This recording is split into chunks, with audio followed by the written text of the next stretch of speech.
100 शब्द प्रति minute. Dictation start होगी 3 सेकंड बाद। स्टार्ट। अध्यक्ष महोदय, नई तालीम में मेरी रुचि उसी दिन से रही है जिस दिन प्रातः स्मरणीय पूज्य महात्मा गांधी जी ने इस विषय पर विचार करने के लिए पहल एक सम्मेलन वर्धा में किया था, जिसमें देश के कुछ शिक्षा शास्त्री और राष्ट्रीय शिक्षा से संबंध रखने वाले कार्यकर्ता आमंत्रित थे। स्टॉप।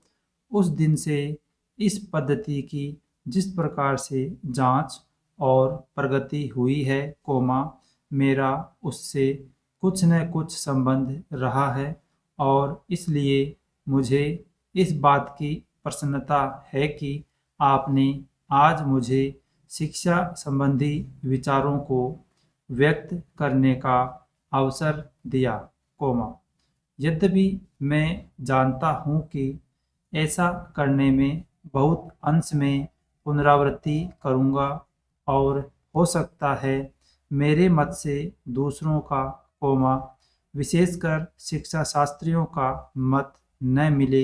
स्टॉप।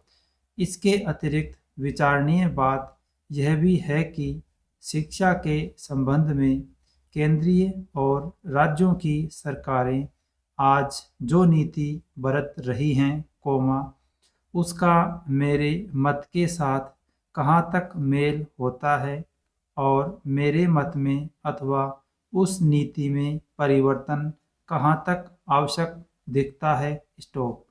इसलिए मैं आशा करता हूँ कि मैं आज जो कुछ कहूँगा, वह व्यक्तिगत विचार के रूप में ही समझा और देखा जाएगा और उस पर आप निर्भीकता पूर्वक और निर्लिप्त रूप से भली भांति विचार करेंगे। स्टॉप।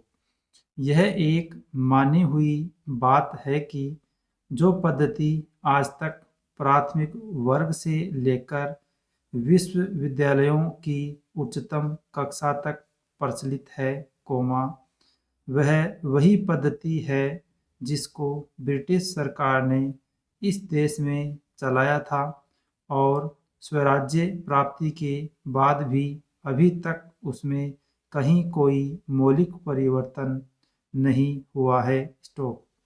उसके लिए हम किसी को दोषी भी नहीं ठहरा सकते, क्योंकि जिस प्रकार शांतिपूर्वक हमें स्वराज्य प्राप्त हुआ, उसमें यह अनिवार्य था कि स्वराज्य के साथ साथ वह शासन पद्धति, शिक्षा पद्धति तथा सारा उपक्रम जो अंग्रेजी राज्य में प्रचलित था, उस परिस्थिति के प्रकाश में विचार करें और जो कुछ परिवर्तन आवश्यक जचे, उसे अमल में लाएं। Stop para.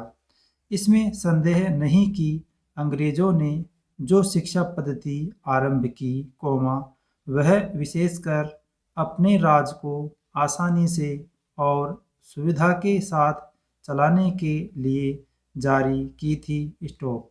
उसके साथ साथ उनके दिल और दिमाग में भी यह विचारधारा काम कर रही थी कि यहाँ की संस्कृति और साहित्य में कोई ऐसी चीज़ नहीं है जिसको वे अपनी संस्कृति, साहित्य आदि की अपेक्षा अधिक अच्छा समझे अथवा जिनको वे बनाए रखना उचित समझें। स्टॉप।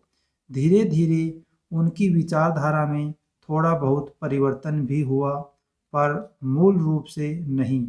और इसी बीच यूरोप में विज्ञान की जो प्रगति हुई, वह इस देश में उनकी भाषा के द्वारा ही प्रसारित हो सकती थी। स्टॉप।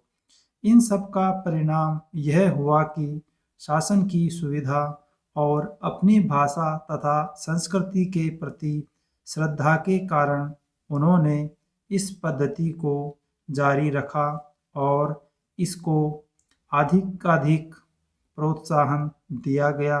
स्टॉप। इसमें कोई संदेह नहीं कि हमारी कई पीढ़ियों ने जो शिक्षा पाई इसी पद्धति से पाई। स्टॉप पेरा।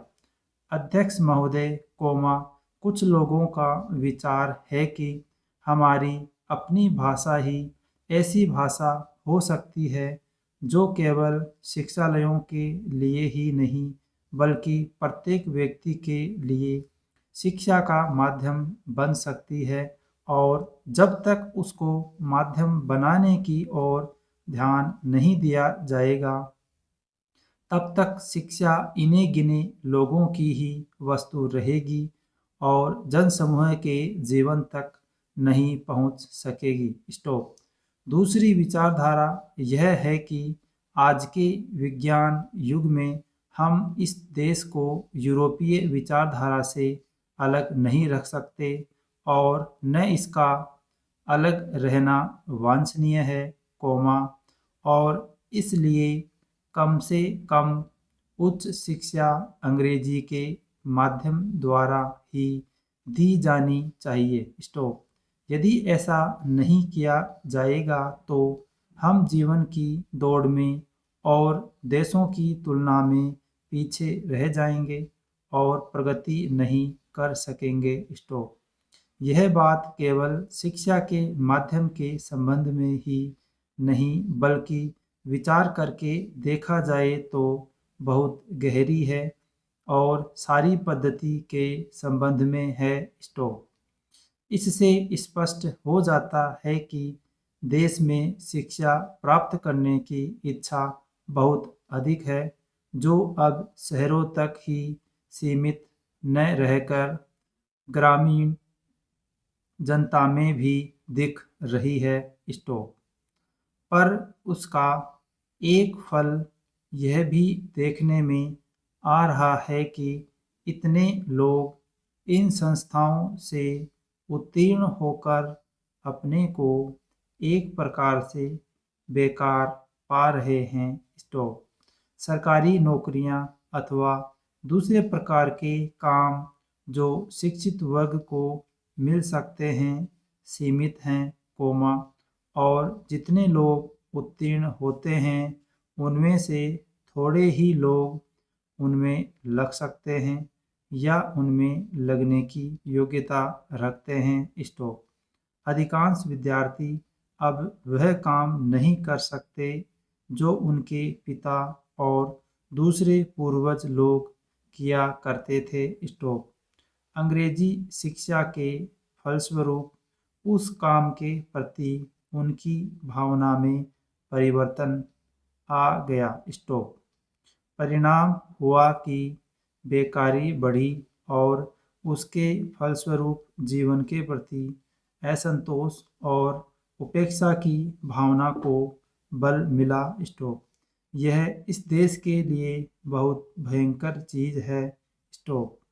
इसलिए हम इस विषय पर मौलिक रूप से विचार करें कि जो पद्धति आज चल रही है और जिस पर हम इतना व्यय करके युवक और युवतियों को बहुत बड़ी संख्या में शिक्षित कर रहे हैं, वह आज की परिस्थितियों के कहाँ तक अनुकूल और लाभदायक है। स्टॉप पेरा।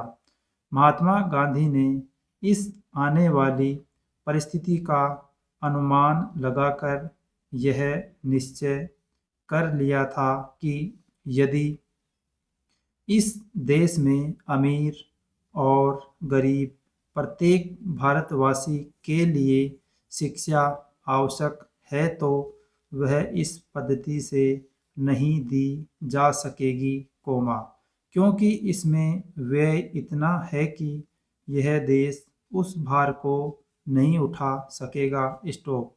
इन्हीं दोनों विचारों से उन्होंने नई तालीम की पद्धति निकाली जिसको अन्य देशों के उच्च कोटि के शिक्षा शास्त्रियों ने भी शास्त्रीय ढंग से विचार करके उपयोगी और लाभदायक ठहराया। स्टॉप। महात्मा जी के विचार से जहाँ तक मैं उसको समझ सकता हूँ, इस पद्धति में अपने दो मौलिक तथ्य थे स्टॉप। एक तो इसमें शिक्षा केवल पुस्तकों के द्वारा ही दी जाए, फुल स्टॉप। अगर यह डिक्टेशन आपके लिए उपयोगी है तो प्लीज़ इसे लाइक कीजिए और इसी प्रकार की अन्य डिक्टेशन पाने के लिए चैनल को सब्सक्राइब कीजिए और दोस्तों के साथ शेयर कीजिए।